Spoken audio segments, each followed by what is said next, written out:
Let's move on to an exclusive conversation then. Jharkhand Chief Minister Raghubar Das believes that the state is well on course to fulfilling its aspirations of its citizens. Speaking to my colleague Siddharth Zarabi, Mr. Das said that Naxalism in the state is heading to an end and that the state is on the path of progress. Listen in to what he had to say. देखिए, महंगाई का संबंध मैं मानता हूँ कृषि से है। जो ईश्वर की कृपा इस बार हमारी फसल अच्छी होगी, जिस तरह वर्षा हो रही है, बिल्कुल, तो उसका बहुत ज़्यादा प्रभाव मैं समझता हूँ कि नहीं होगी, क्योंकि लागत के अनुसार अगर उत्पादन हमारे किसान वर्षा होने के बाद अगर उसको भरपाई कर दें तो मैं समझता हूँ इसमें महंगाई कोई असर नहीं पड़ेगी। देखिए, महंगाई जब भी बढ़ती है जब उत्पादन और ज़रूरत की चीज़ में अंतर होती है, तो उसमें कुछ लोग कालाबाजारी भी करते हैं। बिल्कुल। तो सरकार उस पर भी कड़ाई करती है, कालाबाजारी करने वाले। बिल्कुल। तो इसलिए जीएसटी को लेकर ये शंका करना कि महंगाई बढ़ेगी इसलिए हम कानून ना बनाएं, मैं ऐसे उचित नहीं मानता हूँ। शंका के आधार पर पुरुष से कि ऐसा करने से ऐसा होगा, तब तो हम कुछ कर ही नहीं सकते हैं। चलिए, ये तो रही जीएसटी की बात, उससे हटके झारखंड राज्य की बात करते हैं। मुझे याद आता है कि एक बहुत बड़े अखबार ने जब झारखंड राज्य का निर्माण हुआ, अगले दिन एक हेडलाइन चलाई और उस हेडलाइन में कहा कि बाढ़, बलवा और बारूद बिहार में रहा और बाकी जो था नेचुरल रिसोर्सेज थे, मिनरल्स थे और एक प्रकार की जिसे हम कहें कि रिचनेस थी, वो झारखंड प्रांत में रही।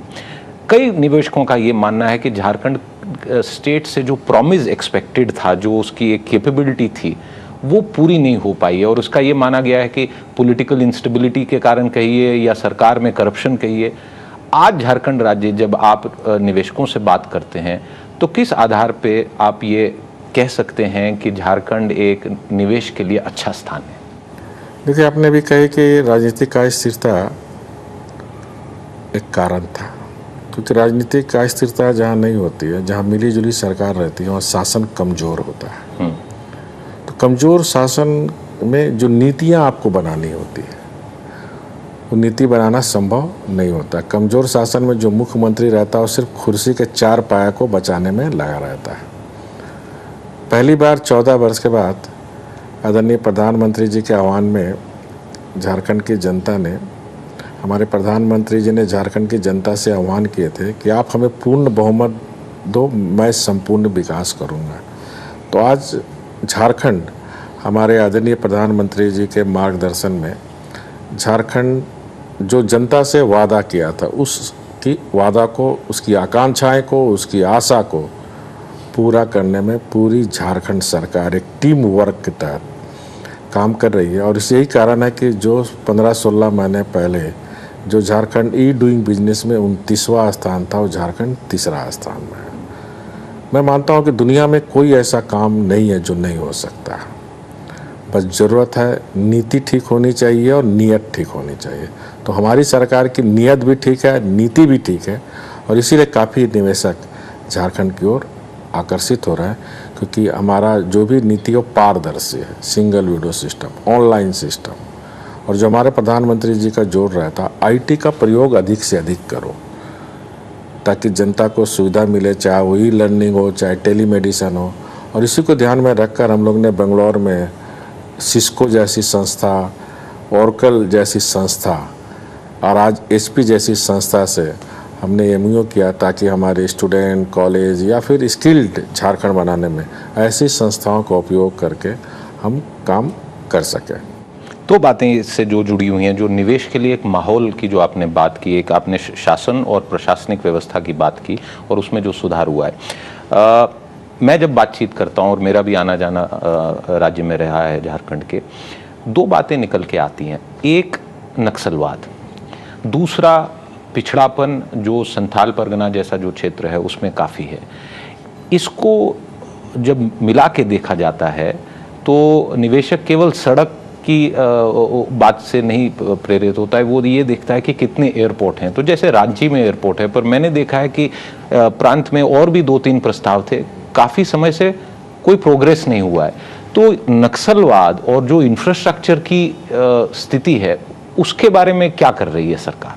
देखिए, झारखंड में बहुत ज़्यादा नक्सलवाद की समस्या नहीं है, और आपने 16 महीना में कहीं ना आपके मीडिया में ना कहीं मीडिया में आया होगा कि नक्सलवाद से कोई बड़ी घटना हुई है। बल्कि झारखंड में नक्सलवाद लगभग समाप्ति की ओर है। जो 2-4 ग्रुप है, जो जिस तरह शहर में संगठित अपराध गिरोह होते हैं, उसी तरह गांव में जो चोर लुचक्के लोग हैं, एक गिरोह बनाकर कोई संस्था का टीपीसी तो कोई जेपीसी, इस तरह जो पीएलएफ है का नाम देकर ये विकास के बाधक लोग हैं। और इनका हमने उन लोग को भी कहा कि आप राज्य की मुख्य धारा में शामिल हो। हिंसा किसी समस्या का समाधान नहीं है। हिंसा से किसी बंदूक से किसी की जान जा सकती है, बंदूक से किसी की जान नहीं बच सकती। इसलिए मुख्य धारा में आओ, और अगर लोकतंत्र को चुनौती दोगे, कानून को चुनौती दोगे, तो सरकार मुंह तोड़ जवाब देगी।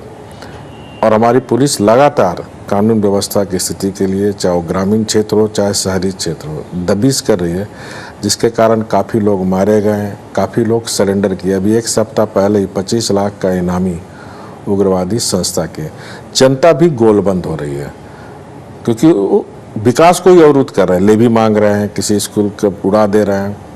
तो खूंटी में आपने देखा होगा, खूंटी की जनता पूरी गोलबंद हुई, और जनता के समक्ष अब उग्रवादी लोग सरेंडर हो रहे हैं।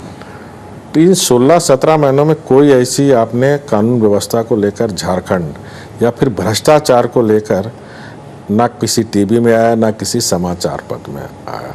तो मैं भी मानता हूं कि किसी भी निवेशक की प्राथमिकता होती है कि जो मेहनत से कमाया हुआ धन है, हम जहां भी निवेश करें वहां हमें सुरक्षा मिले और हमें प्रॉफिट मिले। तो दोनों चीज़ झारखंड में आज वैसा माहौल बन गया है, और इसीलिए मैं निवेशक को आमंत्रित कर रहा हूँ, आओ झारखंड में निवेश करो। और इसको ध्यान में रखकर हमने 2016-17 में फरवरी में 16-17 फरवरी को ग्लोबल झारखंड समिट रखे हैं, जिसमें हम अगस्त और सितंबर महीने में हम विदेश भी जा रहे हैं जी, ताकि अधिक से अधिक निवेशक झारखंड में आए, और जो झारखंड की गोद में जो प्राकृतिक संपदा है वो पूरे मानव के कल्याण के लिए, पूरे देश और विश्व के लिए, मनुष्य के लिए हो, जनता के लिए हो, ये हमारी सरकार की सोच है। All right, on that note, we are completely out of time on this edition of Trending Today. Thank you so much for watching.